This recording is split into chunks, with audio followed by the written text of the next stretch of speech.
Hi, we are live. After a 1 week break, we're back with the live streams. It's great to be doing this again. I can't believe I missed a week. That wasn't intentional. But I've been traveling around California with my family, and we haven't had access to steady cell service, which was nice, actually. It was nice, and it surprised me. We traveled through the mountains. We were up in Sequoia National Park and Yosemite National Park, which was quite beautiful. We don't spend a lot of time in the mountains. We spend a lot of time on the beaches, and so it was nice to get in the mountains. It's good to see you guys. Hey, Rich, Jorg, Dom Dom, how's the sailing been? I haven't been sailing. Like I said, we were doing our little camping road trip through the mountains of California. I'm back in civilization. We're still in California and getting ready to head to Europe. We're waiting for a few things to come through for my wife with her green card stuff before we have permission to leave. Yeah, Yosemite was amazing. I was really blown away. I had high expectations, but it blew those expectations away. Yosemite, if you have the chance to go there, I definitely recommend it. It's beautiful and it kind of looks like a paradise. It's really a special place with these granite walls and the beautiful green valley down below. So I definitely want to go back there. Was quite amazing. All right, who else we have joining us? Tomas. Hey, you're in Handsome. That's nice.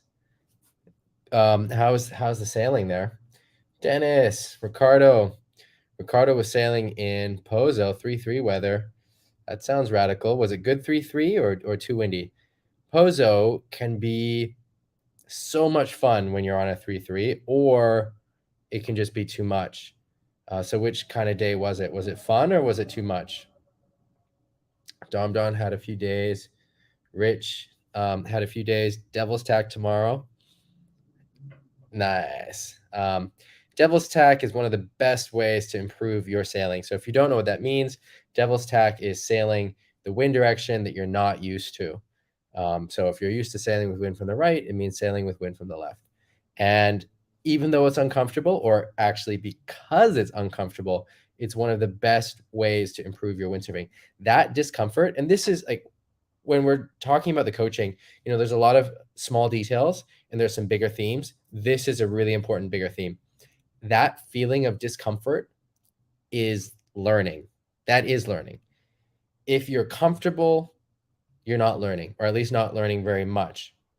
It's totally fine if you just want to be comfortable and you don't want to learn. But if you do want to learn and you want to learn something new and you want to improve, then you need to embrace that discomfort, because that discomfort is learning. Think back to when you were learning to windsurf and how uncomfortable it was. And you were learning so quickly. You were learning to water start, you're learning to jibe, you're learning to balance, learning how the wind works, how to sheet in. And it was uncomfortable but fun at the same time, but uncomfortable because your brain is having to learn so much. I think windsurfing is one of the hardest sports that there is. I've heard there was someone researching which sports are the most difficult, and windsurfing actually came in as the most difficult.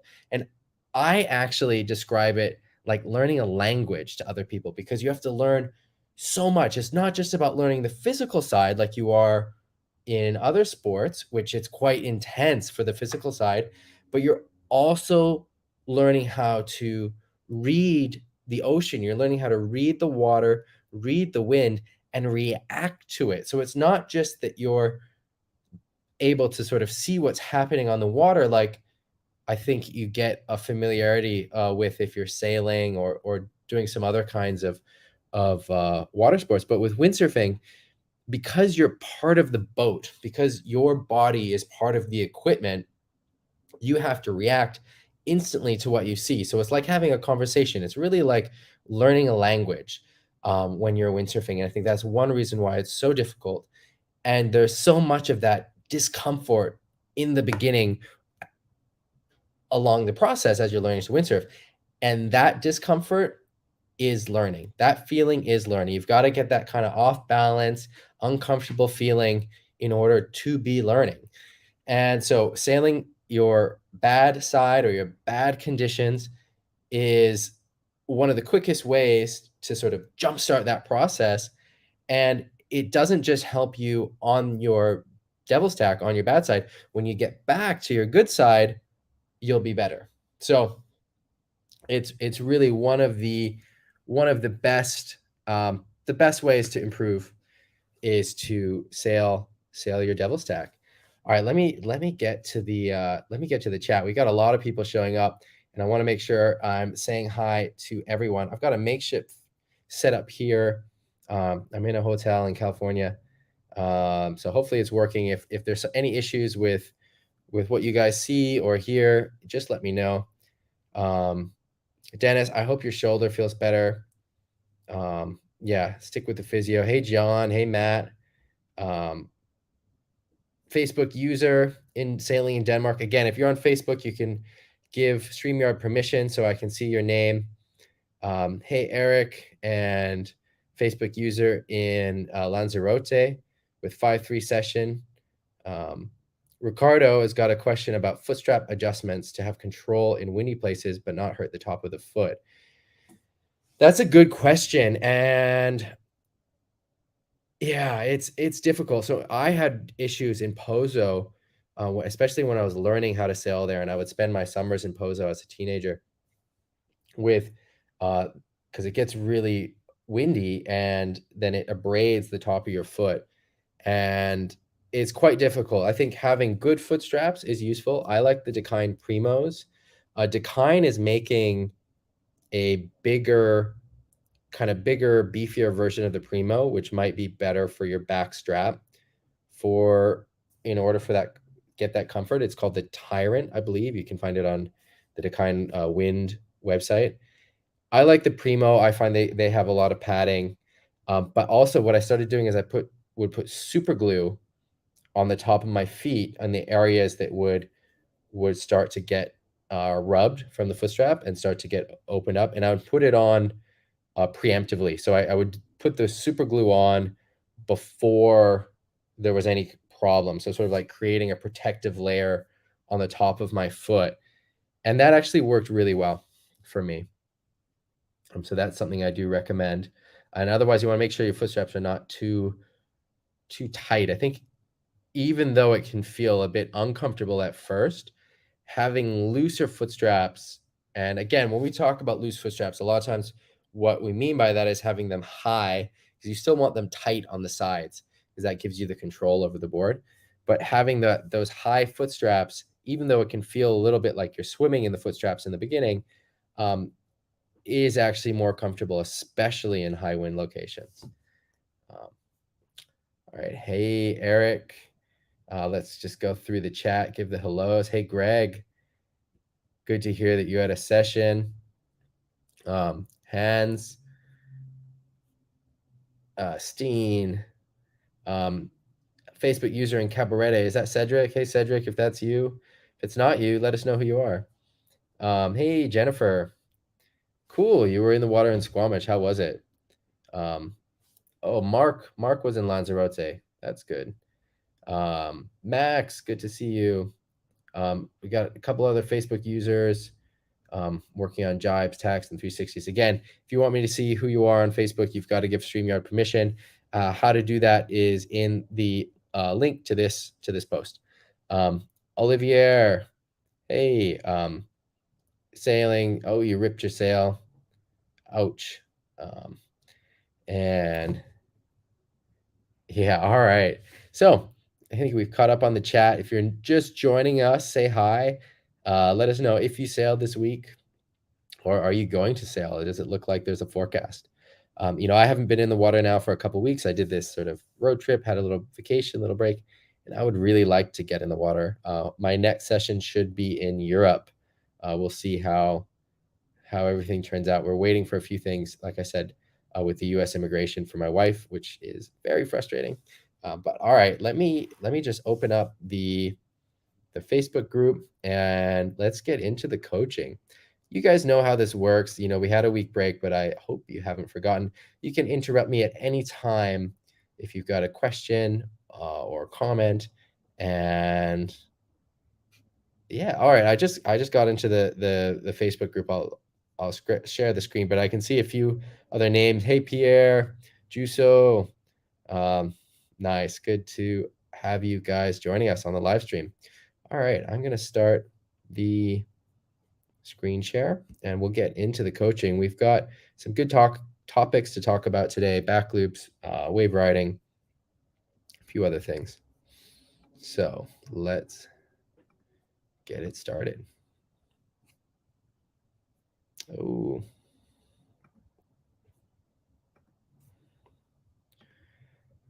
because we haven't done this in so long,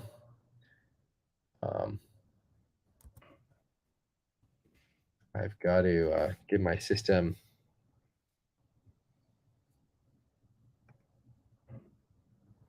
Got to turn on screen sharing again. All right. Share screen.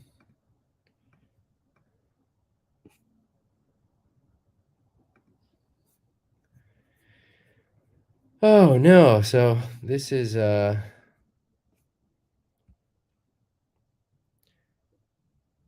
yeah, so Max is mentioning while I'm trying to figure this out. I've been using StreamYard for the streaming and it was better than OBS.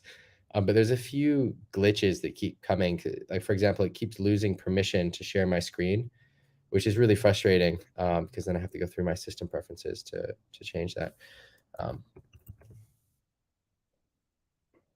And it does it kind of randomly. Anyway, so Max is saying that the IWT tour has some great locations.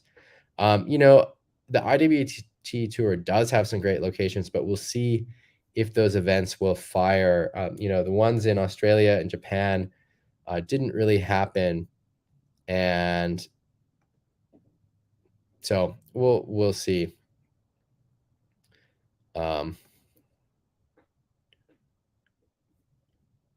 All right, let's see if this works now.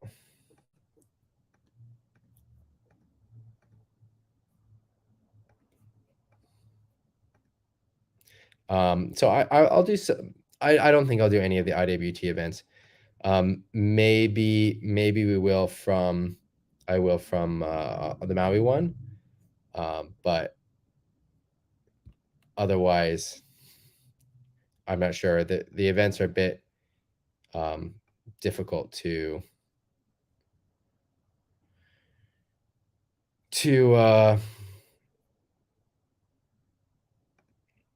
get to, and then they don't have, it's not like the PWA where everything is very professional.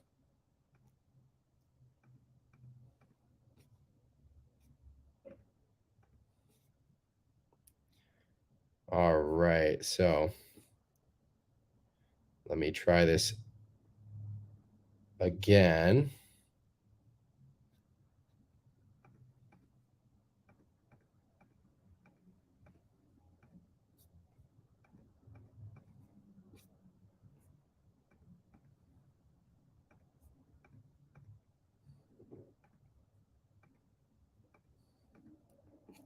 All right, unfortunately, I've got to restart the browser, which is very frustrating. I'm using StreamYard to do the stream. If anyone has a better way of doing it, let me know, maybe in the Facebook group. But I'm just going to quickly restart the stream and hope that works. We've had this issue a couple times before, and restarting the browser seems to fix it. But unfortunately, that means ending.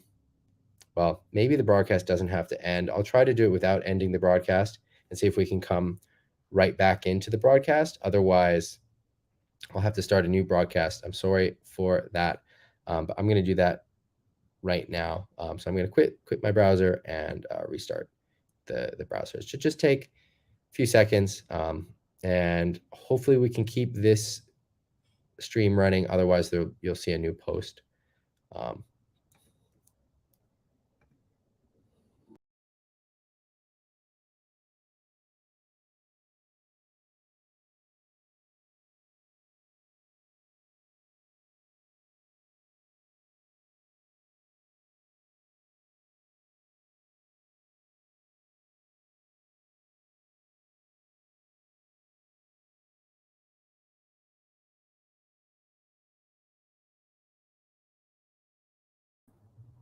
All right, I'm back. Seems like it worked. Give me a high five or some kind of indication in the chat to make sure that you guys are all still with me and I didn't lose you guys while I restarted the browser. And I'm gonna try and get the screen share going. Yeah, there we go. All right, it all worked. Yeah, I don't know why.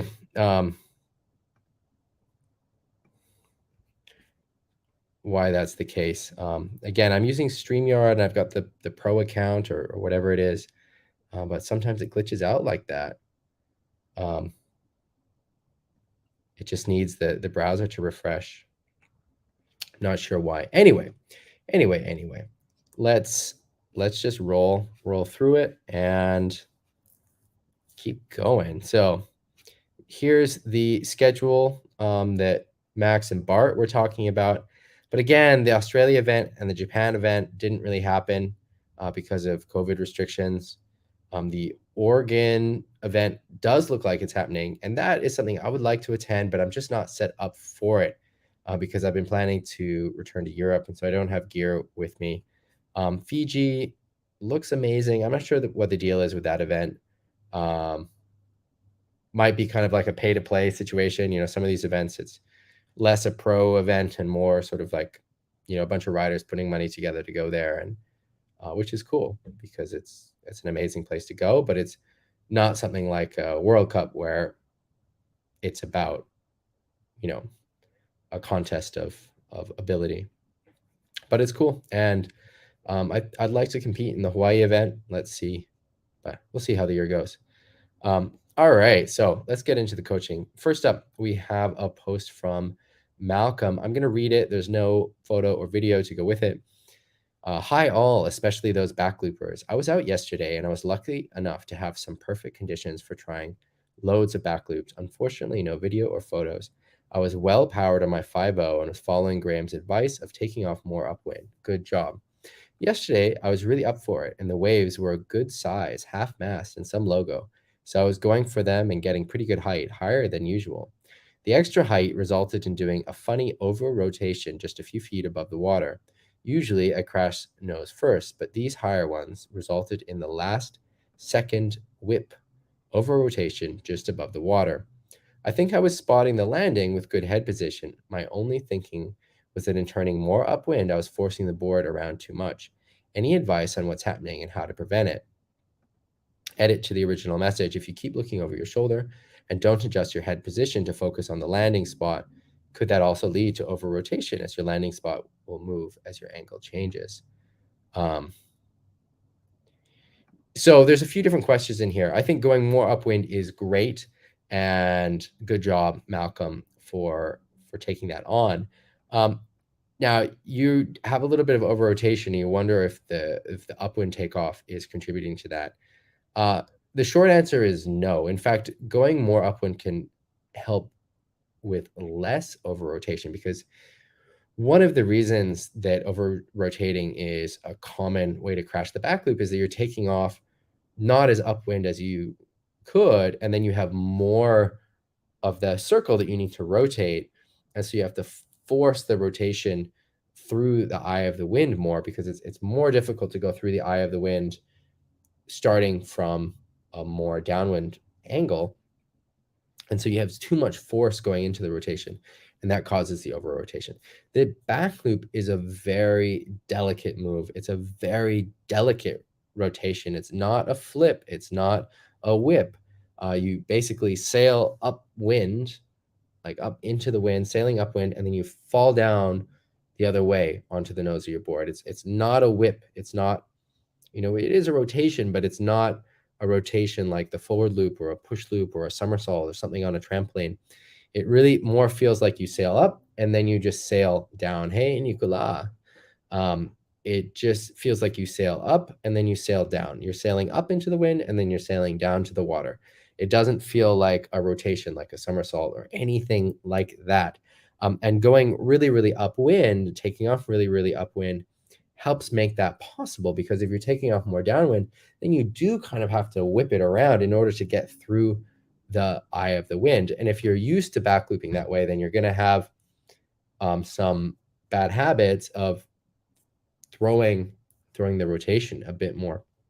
So what you really want to think about is just sailing straight up into the wind and then just sailing down again. We've got some really good comments here from um, other members of the group. Like, for example, Alex says, after the apex, focus more on pointing the sail forward at the landing and staying sheeted in. This is great advice. And so we talk about the windshield wipers, right? So your arms in the back loop are kind of doing the windshield wiper. So when you take off, the arms are back.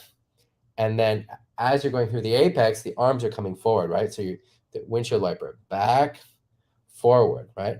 Back, forward, the windshield wiper, right? And it can help while we're talking about the hands to have a wide grip and that grip back on the boom. So you can have your front hand by your harness lines, that far back on the boom. And what's happening is as you're coming down from the height of the back loop and you're pushing the sail forward, hey, Sammy, pushing the sail forward. So as the windshield wipers are going from back to forward and you're sheeting in, it's canceling the rotation, which then stops the over rotation and allows you to land really softly and nicely. So it's kind of like doing a forward little bit because you're kind of pushing the sail forward and sheeting in, which then cancels out the backward rotation, which then allows you to land really neutral and soft. It's kind of like a feeling of sailing straight downwind. And so I kind of think of that like I'm trying to sail straight downwind as I'm coming down from the back loop. Paul says that in his experience, the whip comes from turning with the hips rather than the head. And I think that that's, this is something I've mentioned on the stream before. This is one of my big themes, that if you're using your body to do the back loop rotation, you'll end up with these where you're kind of under rotating or over rotating and often over rotating. And you really want to guide the rotation from the head and the sail. So one difference between the back loop and the push loop, the back loop's rotation is guided with the head and the sail, whereas the push loop is really guided from your body. You're doing a lot with your body. It's more similar to a backflip on a trampoline. And one of the things I recommend if you want to learn push loops is learning how to do a backflip or a back somersault on a trampoline. I think that's probably one of the best entry exercises. Bay is saying, sounds like you might have left your sail open. Yeah, so definitely like we're saying,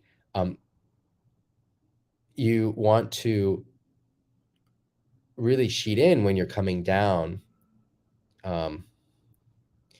Because if you're sheeting out, then it's kind of like a push loop where you keep rotating and it causes you to over rotate.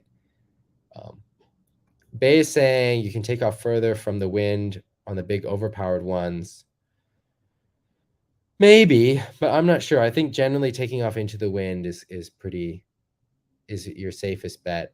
Dum says, regarding looking over your shoulder, you do that to spot your landing. So once the rotation is initiated with your head, it should be less and less over the shoulder, but always on the landing spot. Yes, exactly. Alex says that the over rotation usually comes from one of the following: looking between the arms rather than over the shoulder, or the hands too narrow. You want to have your front hand at the harness lines. Yeah, so great, like we said. And then you don't want to extend your back leg. You want to stay pretty tucked up with your legs. All right, Malcolm, I think that gives you a pretty clear goal of what to work on for next time. Let us know how it goes. All right, next up, Chris. Chris, how's it going? I hope you're good. Chris is one of our original group members from day one, like Dom. And yeah, great to see a post from you. So Chris is doing a trip to Ginshu from the 17th of, when is that, July to the 24th of July. So that's like a week, 8 days. And yeah, if anyone's going to be there. And he asked about where to stay. So it depends if you have a camper van, there's like some places to camp around there. You can camp. You used to be able to park in the parking lot from, not from the Muchacha, but you can probably park in the Muchacha parking lot, but also on the other side, which is where you launch for windsurfing at Bardo Ginshu. I don't know if that's still possible. I know there were some changes to how they were running that big parking lot, but that's where you want to launch for the windsurfing. And Ginchu is a very fun spot, and there are a lot of other fun windsurfing locations within an hour or two from Ginchu. I've stayed a lot at the Muchacho. That's the hotel that's right on the beach. I mean, I've stayed there a lot. I don't know, months. Not all at one time, but I mean, in my life, I've stayed there for months. It's a funky, funny hotel, and I love it because it's like this hotel that was amazing in the 70s, and it hasn't been renovated, and the staff hasn't changed, and it's all the same people since then. And so it's kind of antiquated, or yeah, I don't know. It's just funny. And it's this amazing location on the beach. But otherwise, there are great locations in Cascais. You know, the last few times that I've stayed in like a little apartment in Cascais, like renting something online through friends or Airbnb or all of the above, actually. And Cascais is a nice town. I really like Cascais and Lisbon and hanging out there. There's a lot of fun things to do, good restaurants, good food, you know, and you've got, you know, really good high-end food. And then there's also really good, like, you know, like kind of street food style, traditional food. So yeah, it's a fun area. It's beautiful. You're going to have fun, Chris. And if anyone else is going, that it's a good time to go because Chris is there. I'm going to do a trip to Portugal this summer. I don't know when. I'll let you guys know in the group. I've got to see with the World Cups and the rest of my schedule. But I love it in Portugal, and I definitely want to go back this summer. All right, next up, we've got a post from Hans about the Devil's Tack. Finally, we got some starboard tack conditions again. Yesterday being a regular footer, it feels supernatural. Right on. However, due to the lack of conditions, he doesn't have much practice. So he's not grabbing wide enough, not opening the sail enough, not surfing the boom, not going vertical enough, not hanging low. But he enjoys it. All right, let's watch the video. Let's do that soon. Let's do that right now, actually. Let's get into the video. So if I click on this, yeah, this gets bigger.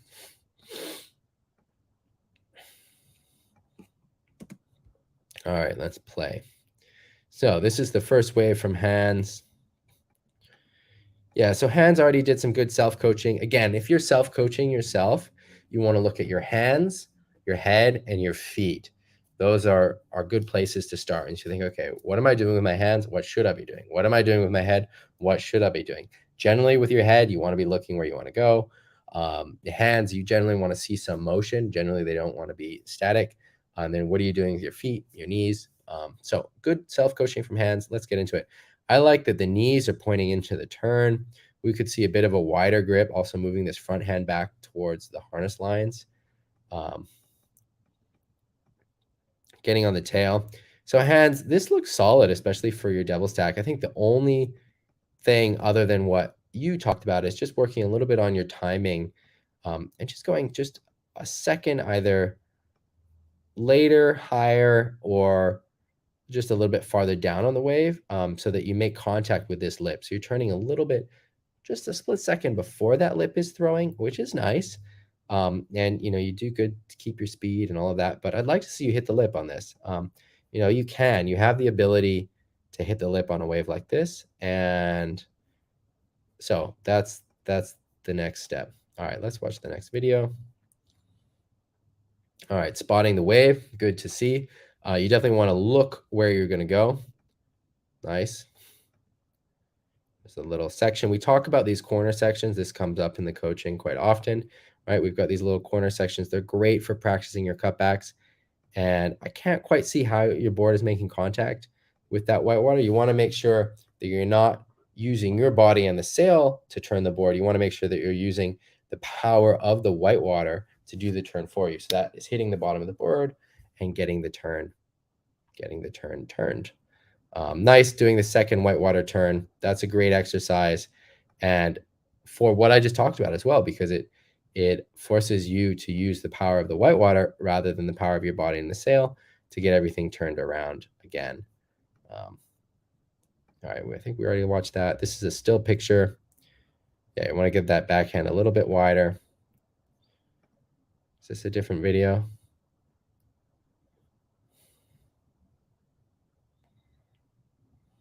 No, that's the one we already saw. So let's see if this one is a different one.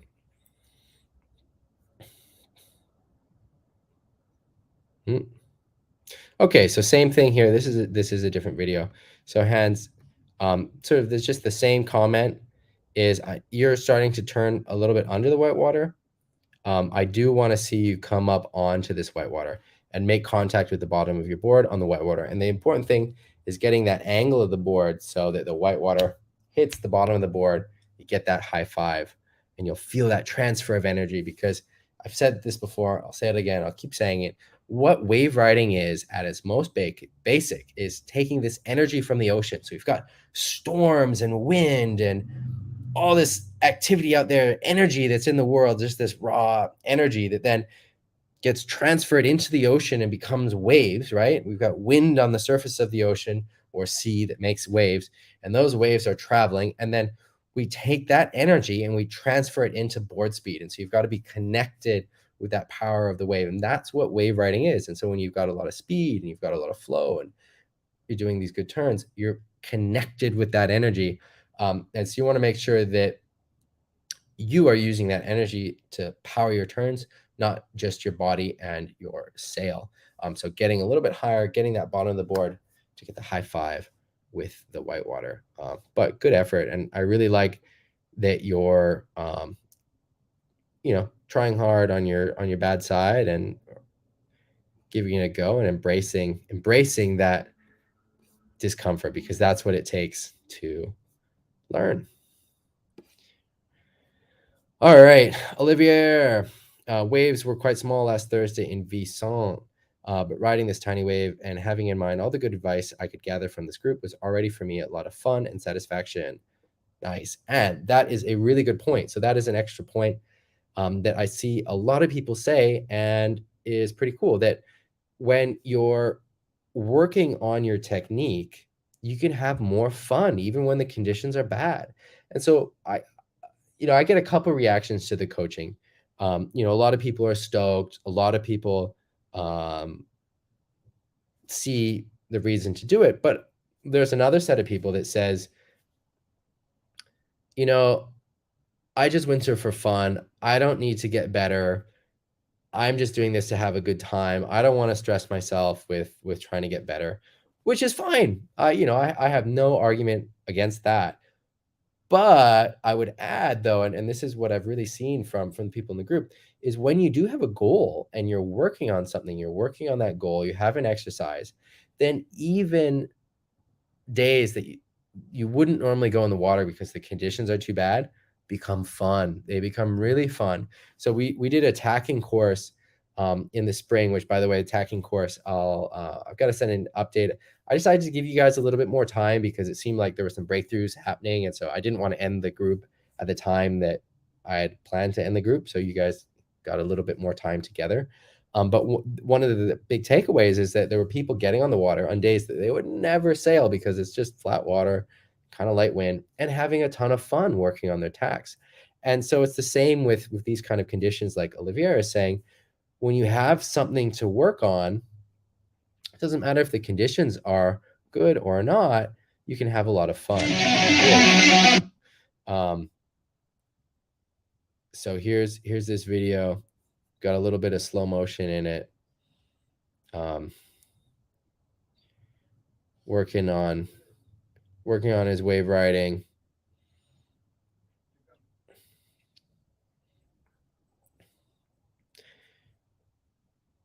Interesting effect. So similar comment. I want to see you get a little bit more angle in that board. Just think about getting that board just a little bit more angle so that the whitewater can hit the bottom of it. You want it to hit between your feet on the bottom of the board. Let's see. And then you'll get more transfer of energy. You are getting some angle. You're getting low. You're hanging from the boom. All of those thumbs up. But you can get just a little bit more of that high five in the initiation of the turn. But it looks like you're able to really capture some energy and come around with speed and go into your next turn, hanging from the boom We like to see it getting that high five. I like this connection, these two turns connecting both in the pocket. Thumbs up, thumbs up. So my only note really is in that first turn, you can get a little bit more of that high five, but yeah, super cool. All right, let's watch the that was the success, and this is the failed one. I can't make it any bigger. I don't know why.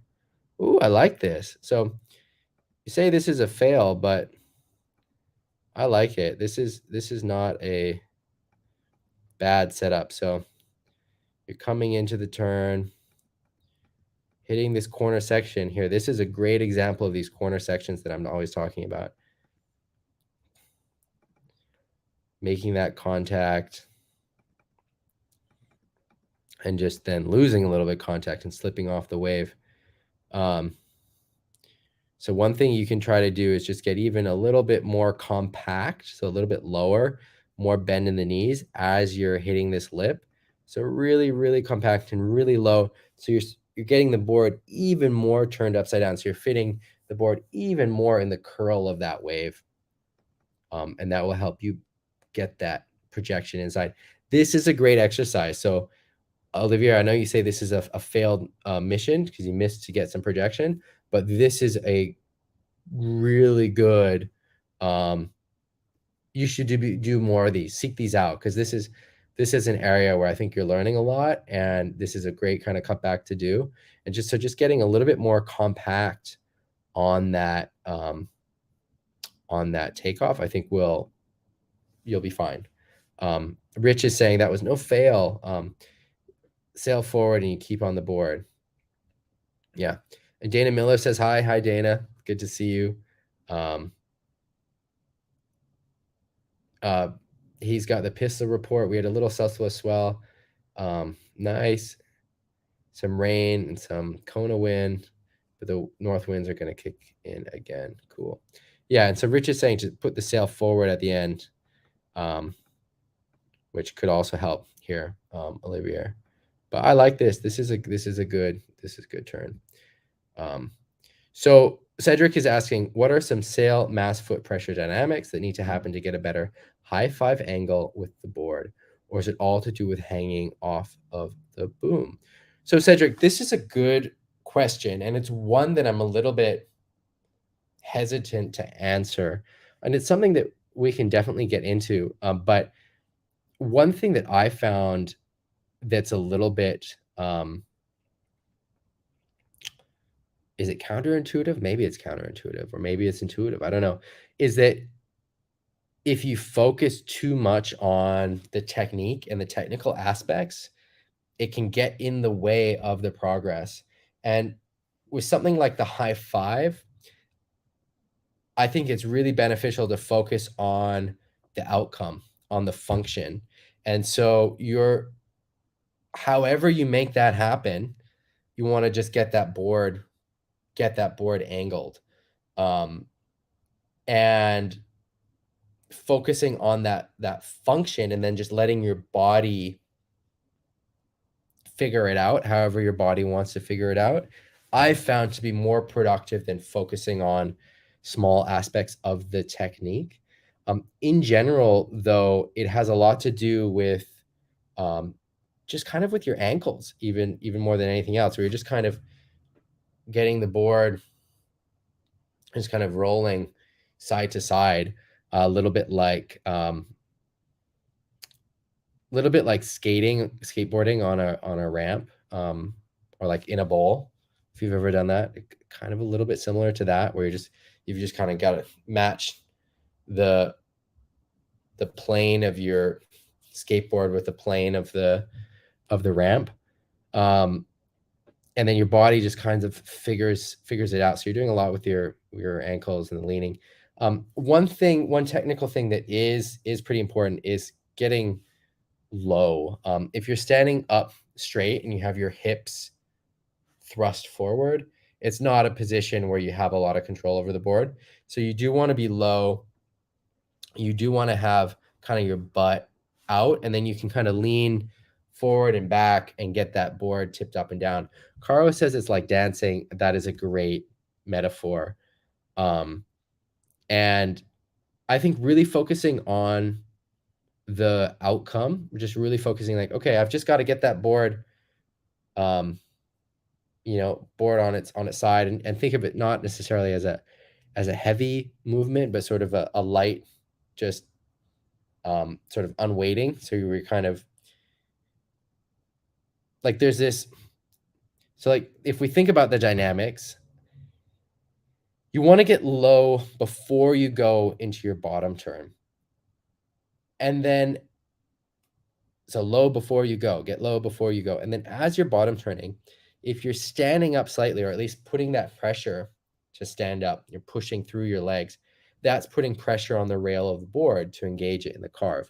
If you're compressing as you're bottom turning, then you're taking off pressure from the rail, which generally you don't want to do. Sometimes you do, but so you want to get low before you go, and then you're doing a little bit of extension as you're going through that bottom turn, which creates that pressure on the rail.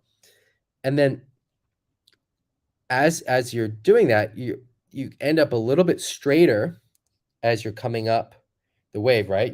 Because you've been pressing, getting taller, you're getting straighter up the wave. And then you compress again, coming down low into your cutback, which then unweights the board, right? Because as you're coming down, it's like if you're standing on a scale in the bathroom and you're suddenly like drop down into a squat position, there's going to be a moment where that scale registers less weight, kind of like being in an elevator, right? And you can use that moment of less weight to then push the board. And you like a more radical cutback, you're pushing the board in front of you into the lip. A less radical cutback, you're just turning it on its side. And then as you hit the lip and you're small in your knees, you're compressed, you're low, then you can push against it again, and you can start to stand up more. But you can also stay quite compressed in the cutback. You don't want to stand too tall in the cutback. So Cedric, does that make sense if we start talking about rail and sail and pressure dynamics? One other thing with the sail is you don't want to be pulling yourself into the sail. So if you're pulling yourself into the sail, sheeting in on the sail, then that's pulling you upright, pulling everything upright, which then makes the board more flat. Because in order to get the board onto the side, the sail also has to be on the side. So you don't want to be sheeting in for the cutback or going into the cutback. So you really want to make sure you're sheeting out. And it can be a little bit easier to get into that position if you do more of a vertical bottom turn. So if you're doing a very shallow bottom turn, then you have a lot of power in the sail, which again is pulling you upright.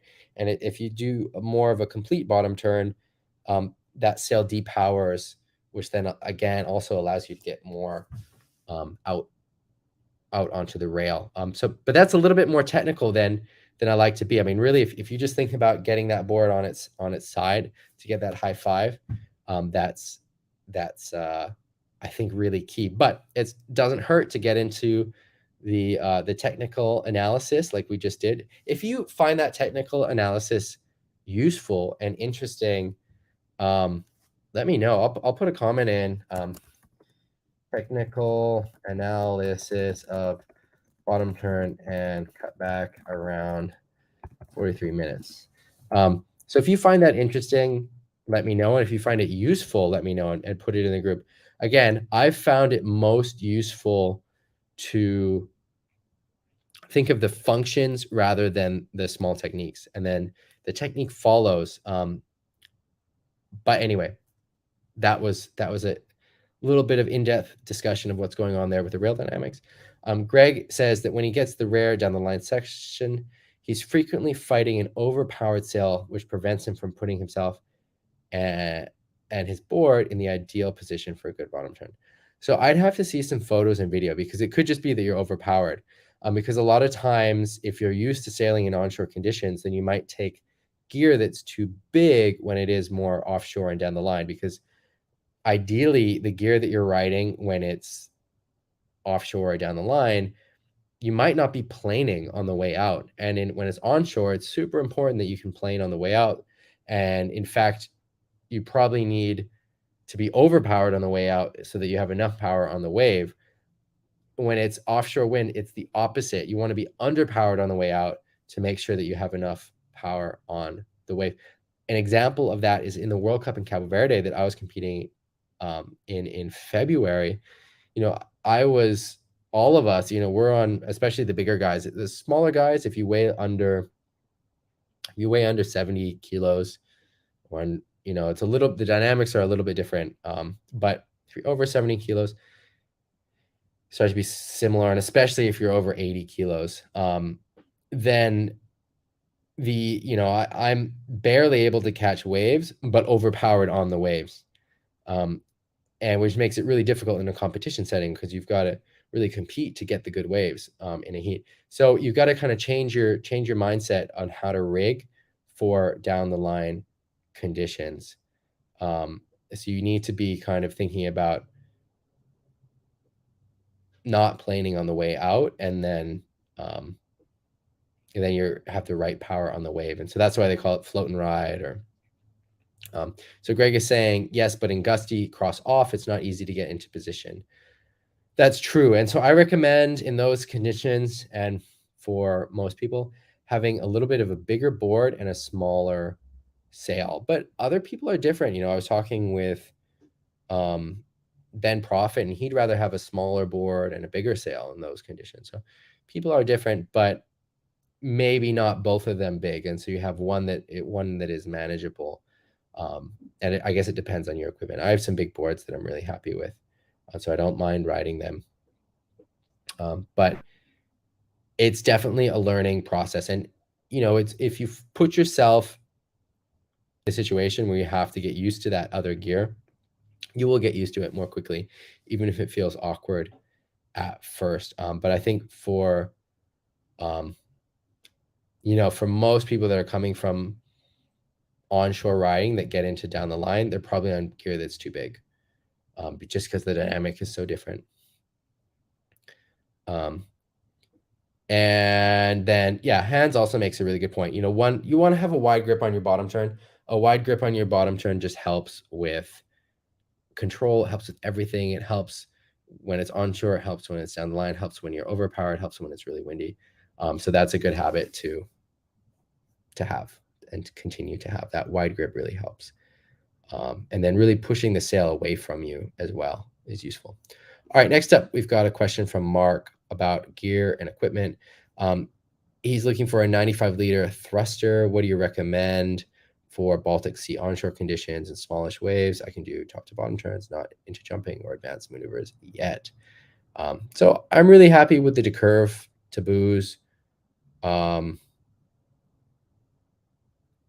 And I think that they're a great board. I think there's the there's the Taboo decurve, and then there's the bomb. And I think both of those are solid choices. I really like the decurve, and that would get you into like a real wave board that turns well. And that you could, you're not going to outgrow it in terms of ability wise. So that would be my recommendation, is the decurve 95. It would be a board that you can grow into. But there's a lot of good recommendations here. All right.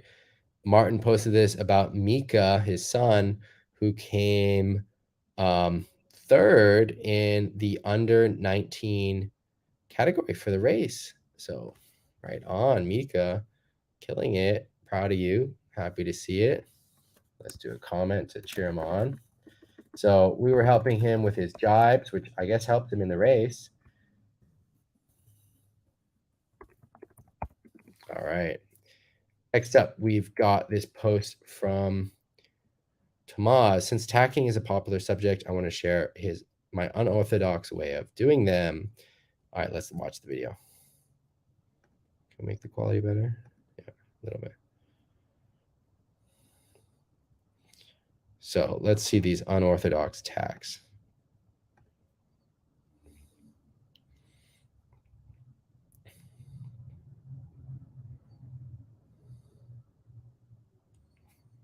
All right, it's going a little bit slow.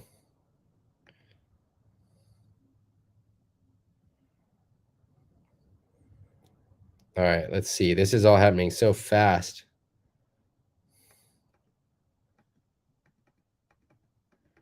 So technique looks pretty solid, moving the hands forward, going boom to boom. Tomas, I don't see what's unorthodox. These look solid. I mean, it's a boom to boom tack rather than grabbing the mast. Oh, here, I see what you mean. You grab the same boom side again.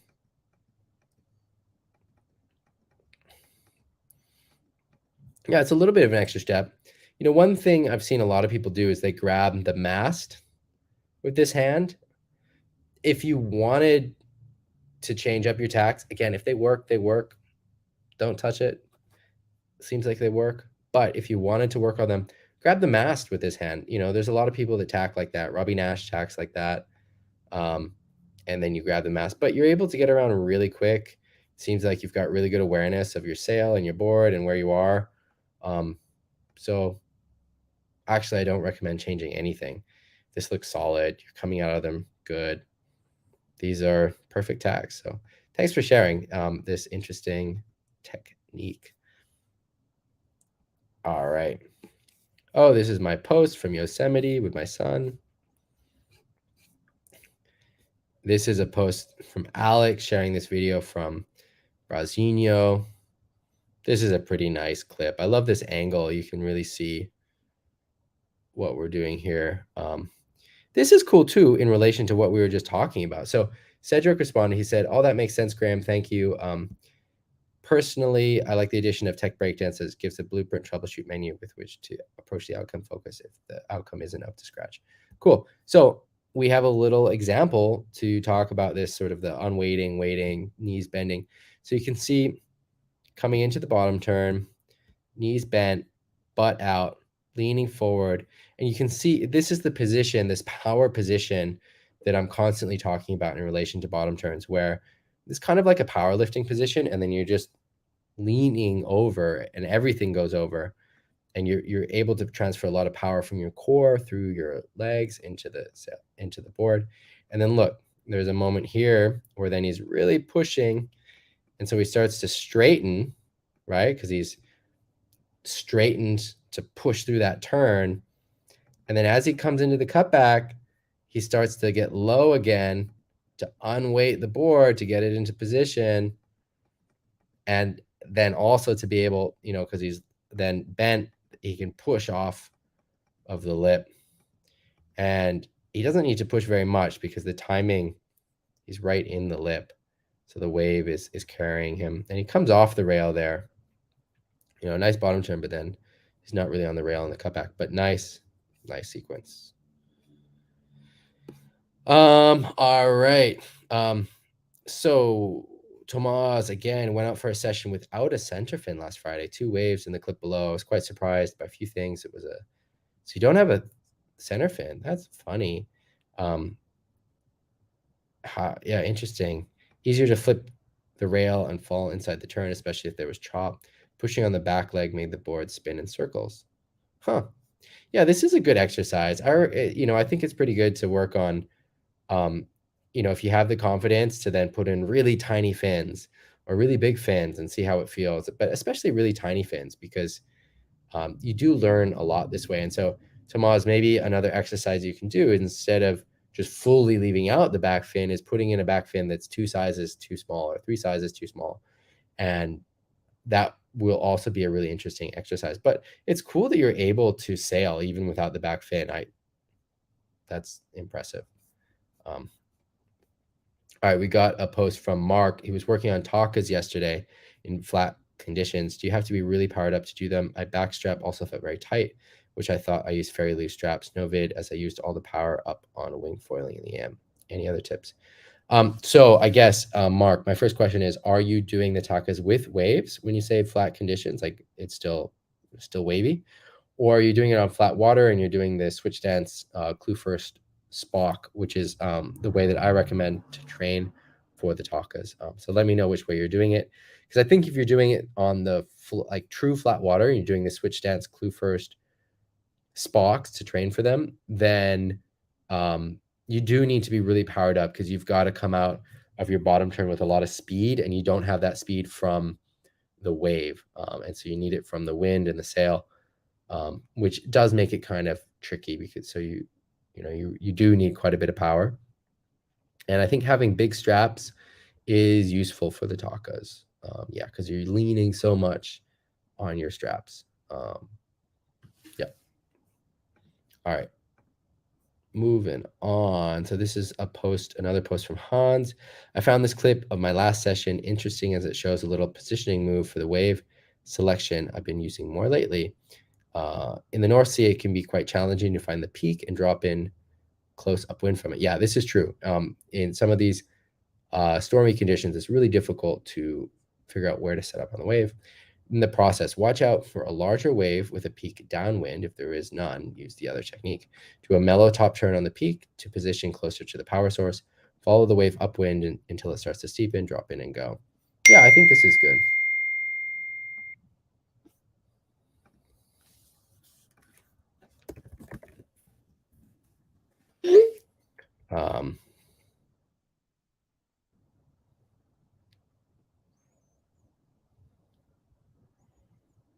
Yeah, cool, Hans. I really like that you're working on your positioning and timing. That's so important. This is one of the things that I can't stress enough, that even if you have all the technique in the world and you don't have the right timing or wave selection, you're not going to do anything. And without the technique, but you have the right timing, wave selection, and placement, you can actually ride waves really well. So it's great that you're working on these things, and I can see the progress. I can see the progress happening in the video. So that's super cool. A little discussion about helmet cams here. All right. A few other questions. All right, we've got a couple more. Edwin and Sel. Yeah, and then I think that's it, and then we'll call it. So, all right. So Edwin asks, how do flat water carving 360s, downwind and upwind relate to the same moves on the waves? I can do those on flat water. I try it sometimes in the waves, but am in doubt. Is the move similar? A wave 360 is initiated in a bottom turn, which differs from a downwind flat water 360. They're pretty different moves. So what you can do, which is I think quite cool, and it's something, Edwin, that I think you should start trying, is doing the wave 360s. So the carving 360s, excuse me, not the wave 360s, the carving 360s on the way out, and carve on the face of the wave, and you can ride the wave sort of on the lee side. That is such a good exercise, and it looks cool, and it's fun. And if you can do carving 360s, this is something that you should start putting into your repertoire. So you do the carving 360 as you're going out on the face of the wave. Definitely try that. Now, carving 360s are pretty different, very different moves to wave 360s. And the upwind 360s are kind of different than the upwind wave 360s as well. The upwind wave 360 is very similar to a shaka. And the wave 360 is more similar to a Waimaru or a goose screw. But if you're interested in these, I'm going to come up with some kind of instruction for this this summer. I've already been planning some of this. But also, Edwin has signed up for the Windsurfing Masterclass in Denmark, which is the clinic that I'm doing there. There's a couple spots left. There was enough demand, too many people for 1 week. So in the first application wave, so we're doing 2 weeks. There's like 1 or 2 spots available in each week now that I've kind of split everyone up. It's still tight, but if that is something that you're interested in and you haven't applied, you haven't signed up, do let me know. Edwin, I hope that helps with a little bit of clarification, and we'll go into this in more depth over the summer. And then what I'd love to do is give you some seeds to start working on this, and then when we're in Denmark, we can working on it more. All right, so Sel had to go at a couple mini back loops for the first time and realized it was possible to start getting around. All right, so let's watch the video and then we'll go through it.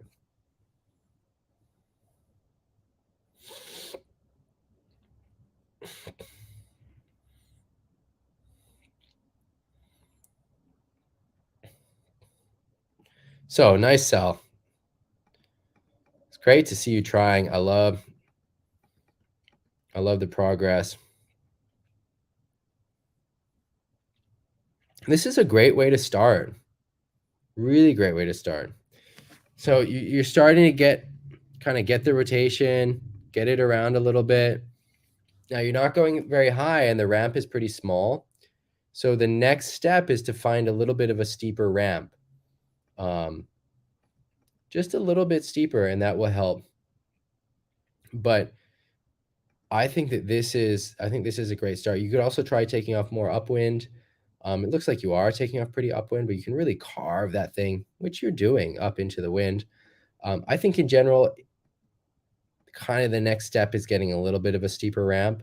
It's hard for me to tell how big this wave is and how steep it is from the camera angle, but it looks pretty mini and not very steep. And so getting it just a little bit steeper, it doesn't even have to be much bigger, but a little bit steeper or a little bit bigger or both. And really make sure you're carving way upwind and you're aiming to go mini. You're not trying to go super high.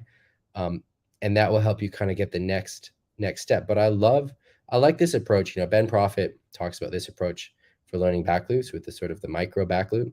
And I think it's a very good way to learn. And I like, you know, I mean, there's definitely things to work on, like getting your head around. So, you know, if you want to really look with your head where you're going to go, that will help you get a little bit more rotation as well. And that might, you know, I mean, you're getting pretty far around. I mean, so if you're involving your head and your upper body, you might even get far enough around that you can land it, even from this kind of ramp. But a little bit steeper ramp, a little bit bigger ramp will really help you. Make sure you're really going right up into the wind, carving up into the wind, which it looks like you're doing. But it's hard for me to know for sure with the angles of the wind. And then get your head involved and you get a little bit more rotation. So really get that head around. You know, the head is so important for the backloop rotation. It's less important for these micro backloops actually, which is maybe one reason why they're not the best to learn, but I think it's a pretty good technique for learning the backloop. And all right. So Facebook user saying is don't push the carve on the ramp just before hitting flatten the board. So that's true for a normal back loop, but I think for these micro back loops, you do want to carve off the ramp. The micro back loop is kind of a weird move. And it's something, you know, Ben Profit has this process for learning the back loops that involves the micro back loop, and you're really carving off the ramp, like really carving into the wind as you're going around. You're not going very high. It's not the technique that you want to use for a normal back loop, but just for like starting the rotation and getting a feel of it, I think it's a good place to start. And it's definitely a safer place than going up high and sort of throwing it and doing these kind of push loops. And then you can sort of work your way up to a more normal rotation after getting these micro back loops. So I think it is a good way to learn. It's not how I learned. And I think it's not a common way to learn. I see most people learn doing more of a normal back loop first, but I like the micro back loop method. I think it's an accessible way to get into the back loops because back loops are very hard moves. And the micro back loop is kind of its own move. It's a different move than the other back loop, but then it can get you sort of landing something that's technically still a back loop. And you can work your way up to doing the real thing if you want to. But anyway, this is great. So Sal just commented somewhere. All right. Well, I think that's everything. So I'm going to sign off. Thank you everyone for joining. I love seeing you, especially after having our week break. I will see you guys next week. Hans is saying they start with the micro back group. The only danger is over rotation on bigger waves. That's a very good point because you're going so low and so micro that you really have to huck the rotation around. Whereas then if you start doing that on bigger waves, it's going to be difficult. So, yep, Hans, that's good word of caution. So when you're learning the back loops, you can either go the micro way or start with more standard back loops. That choice is up to you, and I can help you along the way, either way you want to do it. Thank you everyone for showing up. Post your photos, questions, videos, comments, concerns, all of the above in the Facebook group. It's right here. We'll be around next week Sunday, for our normal scheduled live stream.